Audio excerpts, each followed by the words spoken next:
ভাই কি লাগবে, চা না ঠান্ডা? গরম গরম কি দিব, বিস্কুট?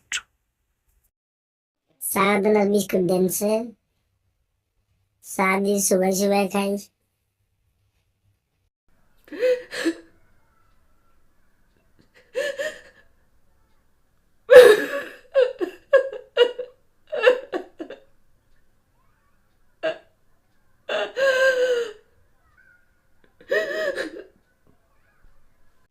বাবা বাবা একটা কান্দা কি আরে ভাই কি লাই কান্দা নাকি জিনিসপত্রের দাম বেশি দেখছি কান্দেন না ভাই কান্দেন না।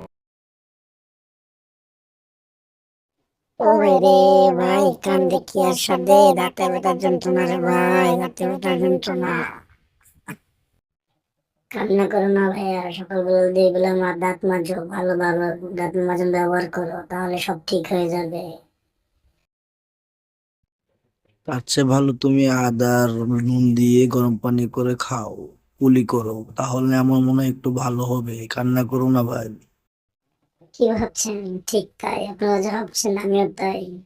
এতক্ষণ কাশমিয়া ভাবছিল যে সবাই ডাক্তার, তাহলে রোগীকে সবাই চিকিৎসা করতে জানে, কিন্তু রোগ মুক্ত করতে কেউ জানে না, রোগের কষ্ট কেউ বোঝে না।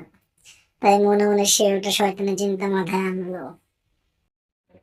ওইসব কুলি টুলি ছাড়ো মিয়া, তুমি ম্যাচ ওয়ার্ক করো আর নাইলে গিয়ে ডাক্তার দেখাও। ডাক্তারই বলতে পারবো ভালো আর মন্দ কোনটা হয়েছে তোমার।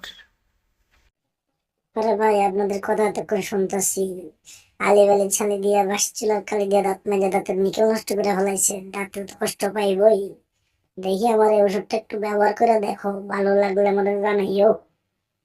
আহা, আপনার ওষুধটা তো অনেক কার্যকরী, সত্যি খুব ভালো লাগতেছে আমার এখন। আপনি কি কবিরাজ নাকি ওষুধ বিক্রি করেন? এভাবেই শুরু হয় কাশ্মীর নতুন ভণ্ডামি। দেখতে থাকুন, সামনে আর অনেক কিছু আছে।